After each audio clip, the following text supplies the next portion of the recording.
Okay, so section 10.5 deals with parametric surfaces.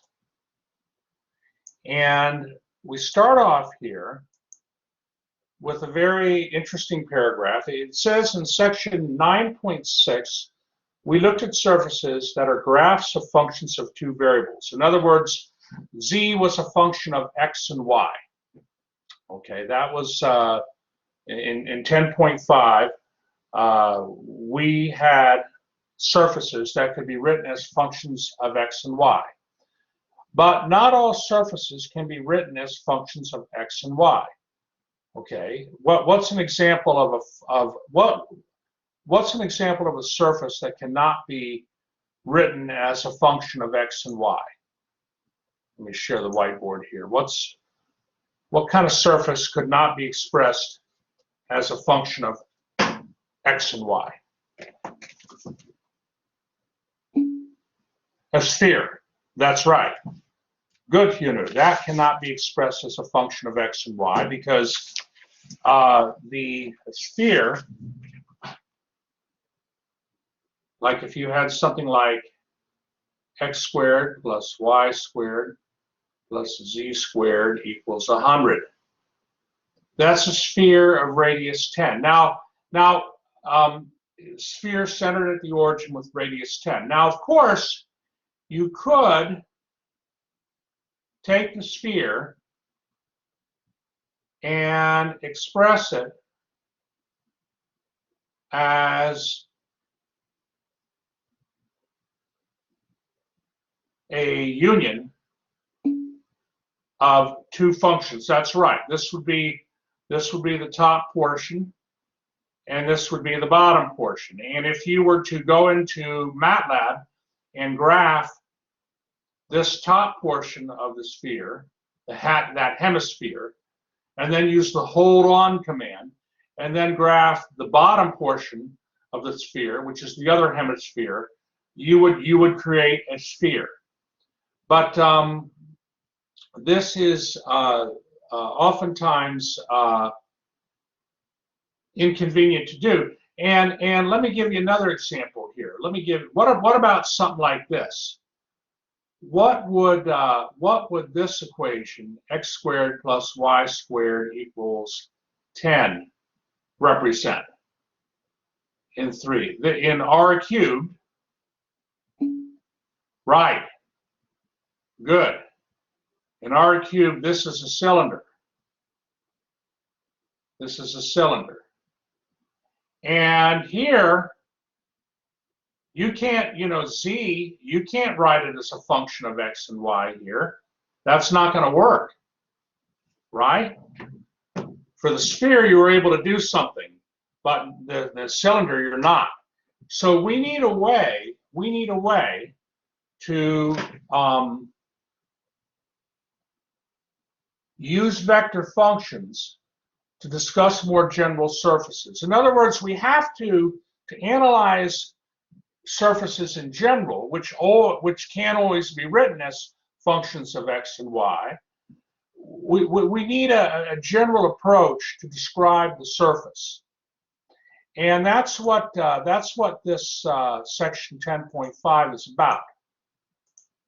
Okay, so they say, okay, well, in much the same way. And remember, you can use your zoom button on the right to make it bigger, what you see on the screen. In much the same way that we describe a space curve by a vector function r of t of a single parameter, we can describe a surface by a vector function of two parameters, u and v. So we could actually uniquely describe a surface with a vector function of this form that has components that are functions of two variables, u and v, and your parameters are u and v. This is a vector valued function in the uv plane. Okay, a vector valued function in the uv plane. Sorry. this is a vector, R of U of V is a vector value function defined on a region D in the UV plane. So given different values of U and V, different coordinates, you're going to be able to determine the component functions of R, X, Y, and Z. And that'll allow you to, draw the vector. So this is what you're really doing here. If we look at a little picture here, in figure 1, they have a region D in the UV plane. They don't want to have the XY plane. They just want to have a plane defined with variables U and V, because those are your parameters.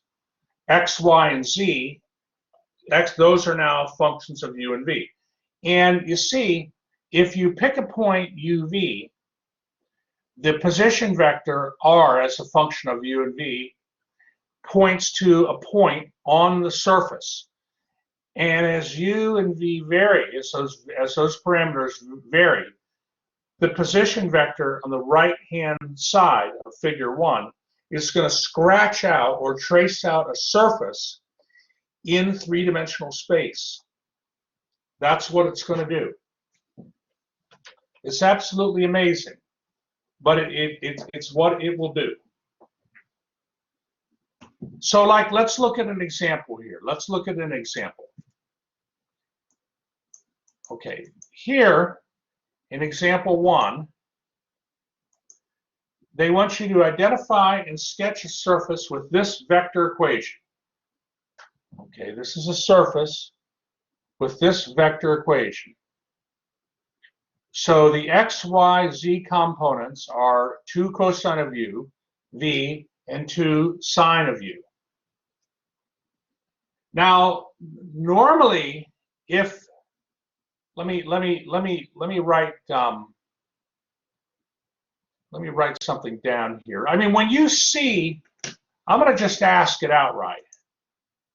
When you see this, what sort of comes to your mind when you look at this vector function of 2 variables? What do you think of? What do you think of?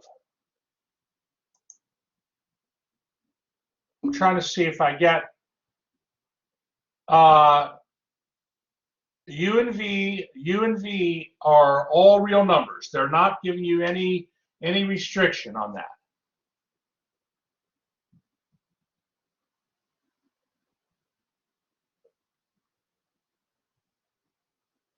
What does this kind of remind you of? Okay, but what? Well, maybe I won't. No, maybe I'll just let this line of questioning go. Let me move on here. Let me move on. So, okay, we got to figure out what surface this vector function of 2 variables is going to trace out of 2 parameters. Well, first thing we notice is that x squared plus z squared equals 4, right? If you take your x component, which is 2 cosine u, and your z component, which is 2 sine of u, square each of them and add them together, you get 4. So x squared plus z squared equals 4, right? It must equal 4. And what surface would have this relationship, x squared plus z squared equals 4? Well, but we're in 3-dimensional space. We're in 3-dimensional space now. Okay, a cylinder, good, of radius 2, and what axis is going through the center of this cylinder? X squared plus z squared equals 4. Good, it's the y-axis. It's the y-axis. So in other words, this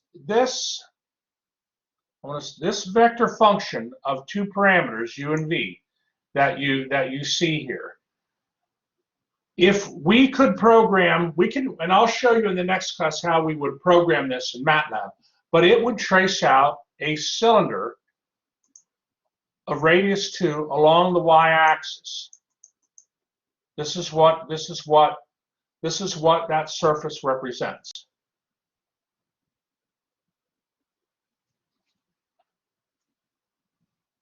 Okay. Now, we didn't place any restrictions, right? We didn't place any restrictions on the parameters u and v. But if we were, well, first, are there any questions? Any questions so far?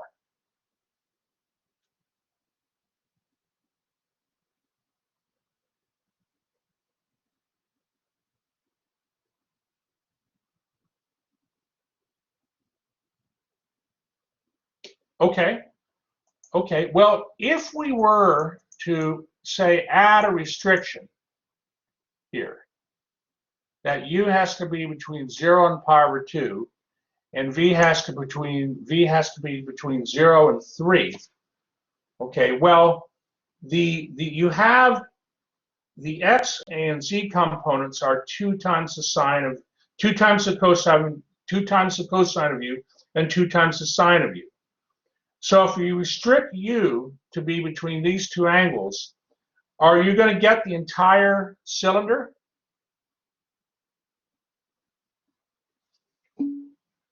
No.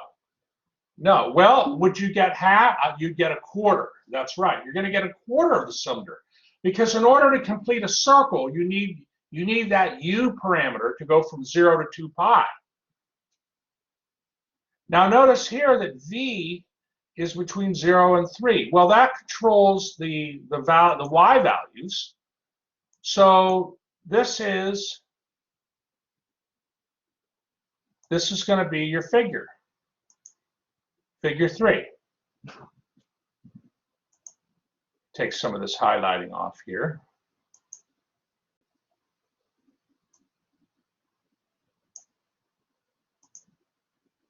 Okay, this is if you, hold on, let me move it up a little bit.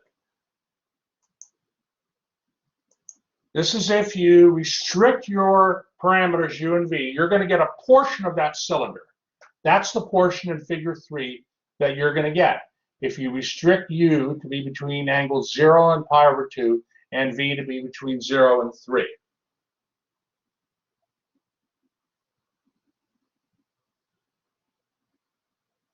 Okay, so far so good. Are there any questions?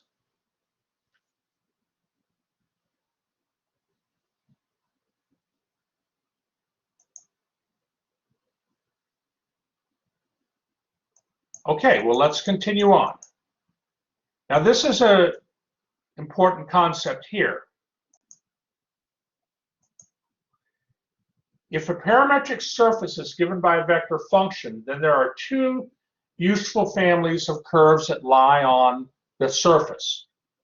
Remember, one with family where you keep u constant and the other where you keep v constant. So if one parameter is kept constant, then your vector function is a function of just one variable. And so that traces out a space curve, like the vector function r of t.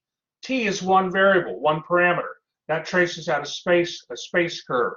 So for your vector function of 2 parameters, if you hold one of the parameters constant, then you're going to trace out a space curve, but it'll be a space curve on the surface. So here, in the figure here, maybe I can get it all here. Yeah. Well, no, I gotta go down a little bit. Gotta get it all show. No.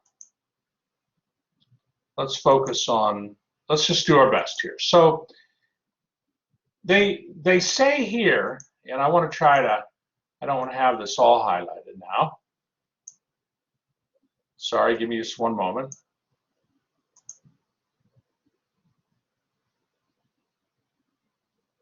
Right. So they say if we keep the u constant, Okay, if we hold the u constant, let u equal u sub 0, some constant value of u, then the vector function r of u sub 0 and v becomes a vector function of a single parameter and defines a curve C1 lying on the surface. And that's what they're showing there in the figure 4. Okay, so you see how there's curve C1. It's a curve, space curve, but it has to lie on the surface. Now, on the other hand, if you were to hold,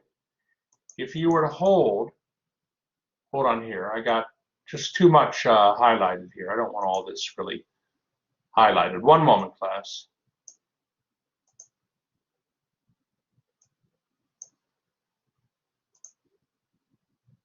Nope, didn't want to do that. Hold on. Okay, so similarly, if we were to hold v constant, then the vector function r would be a vector function of u alone, because v sub 0 is a constant. That'll give you another space curve that lies on the surface. And these are what are called grid curves. These are grid curves. Okay, so like for example, let's look at this second example here. I don't want to worry about the computer algebra system yet, but I want to just focus on this right here, but I don't want it necessarily highlighted. Let me just give me a moment here. I have to try to unhighlight these things ahead of time. Okay, so this is a vector function of two variables. Now, we can hold the u constant and look at what the space curve looks like. We can hold the v constant and look at what the space curve looks like with the v constant. And what they have here is they have a picture of this surface defined by those functions of two variables. And you see in the surface how they hold, when you hold one variable constant, okay, when you hold the variable v constant, what does it produce? So I'm really not even asking you to look at that vector function. I just want you to look at figure 5. When the vector v is held constant, okay, I'm sorry, when the parameter v is held constant, what space curves are being drawn? Look at the arrows below v constant. What are the grid lines resembling on this surface? A helix. It's a helix. It's a good, Ellie, good, and I appreciate all responses. Do you see that, how different value, like for when they say v constant, if you change your value of v, you trace out different, you're going to trace out different space curves that are functions of the parameter u. But those functions are going to, those space curves are going to be, they're going to be helices. Let me show you that why. It's worth showing here. Let me show you why. Okay. So for this example, okay, for example 2 in section 9.5, here's R of U and V.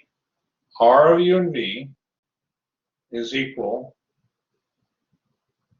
and I'll try to fit it the best I can and write the best I can, 2 plus the sine of V times the cosine of U, comma, and then 2 plus the sine of V times the sine of U, and then u plus cosine of v.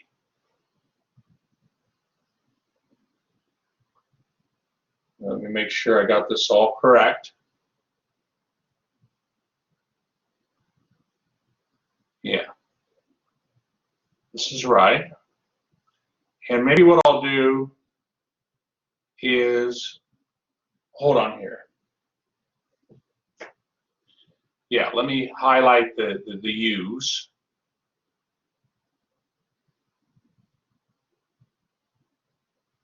These are all u's here.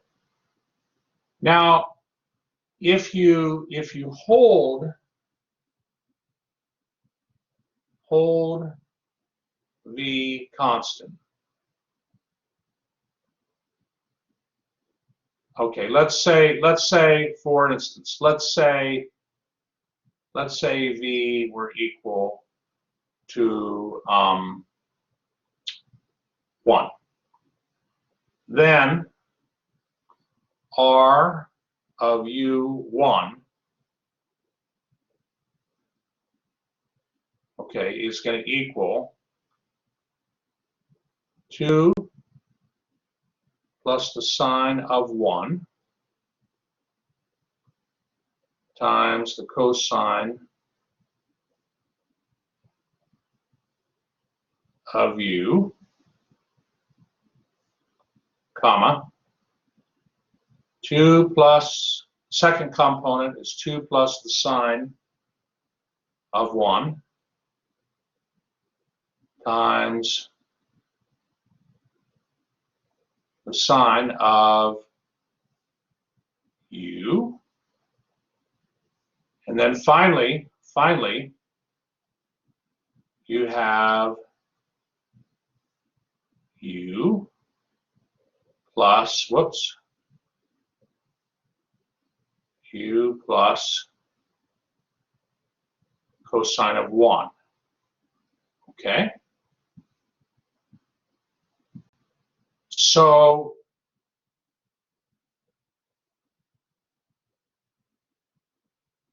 hold on, maybe I'll highlight, yeah. What I'm highlighting here, maybe I'll highlight it in purple.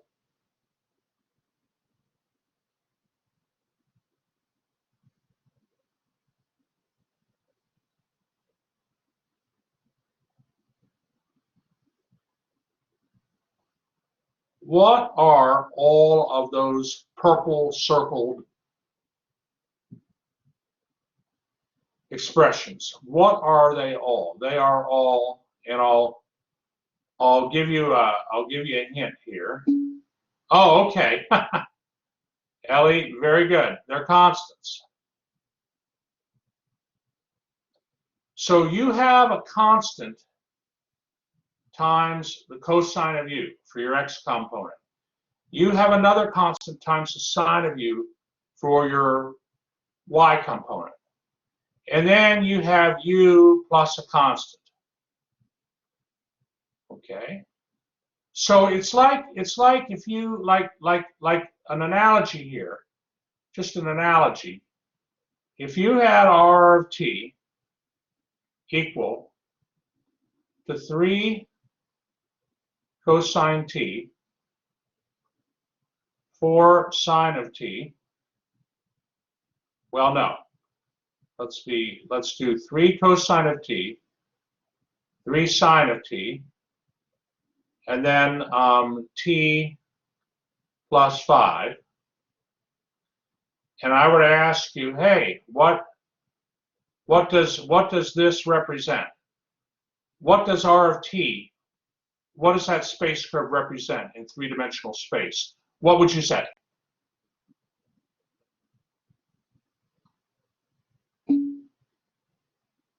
Well, cylinder's not a space curve, though. Cylinder's surface in three-dimensional space.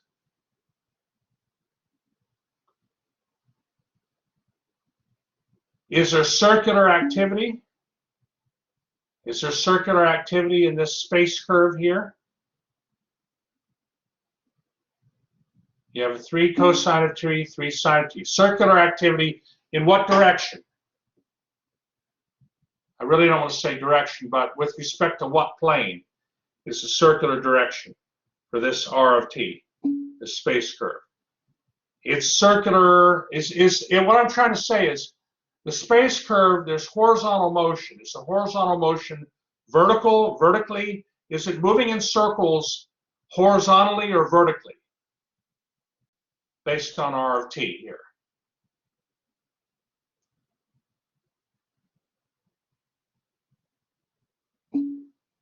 Horizontally, that's right. Good, Hunu. Because the x and y components contain the 3 cosine and the 3 sine. So now what does the t plus 5 do? As t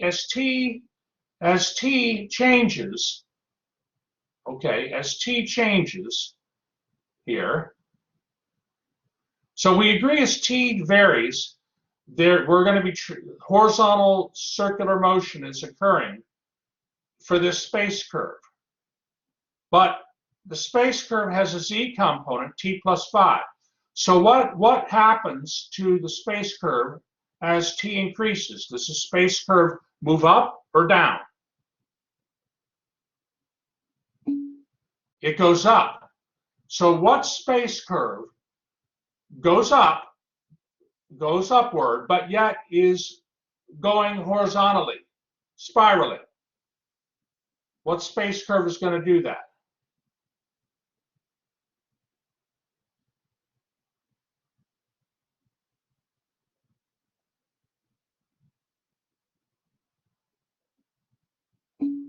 A helix. That's right. So that's right. So what I'm trying to say is, when you look at this vector function r of the variable that has parameter u, and you're holding the v constant, you're setting the v equal to 1. This is also a helix. This is also a helix because you have horizontal motion in the x and y components, and the vertical component here, you're just moving upward with, it's just instead of a parameter t, you have a parameter u. You see what I'm trying to say? When you hold the v constant, your parameter is u. U changes, but you're really just tracing out space, you're tracing out a helix.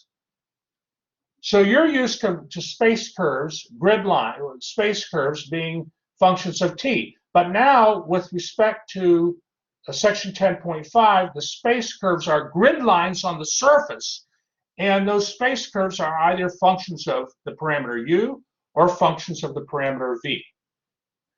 And when you hold v to be a constant, in this example too, the grid lines corresponding to different values, different constants of v, are going to trace out different helices. And that's why you see here, that's why you see in figure 5,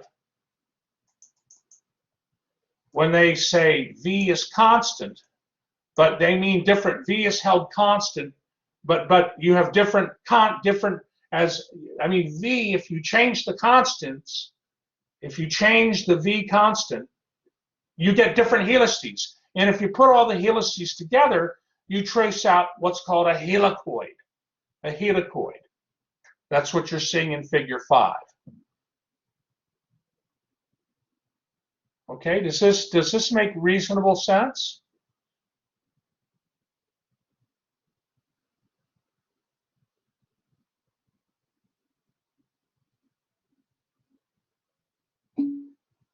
Somewhat. Okay, Gordon, at least it's a start. It's a start. And that's what we want. That's what we want. So this is really, this is a sort of an intro into section 10.5, and we'll do some more formal examples on Wednesday's class, and we'll also look at MATLAB. But are there any questions now? Again, figure this example 2. Here was that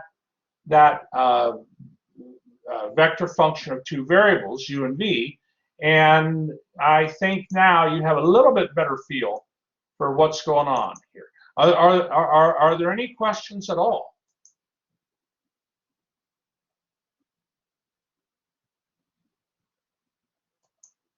Okay, let me stop the recording.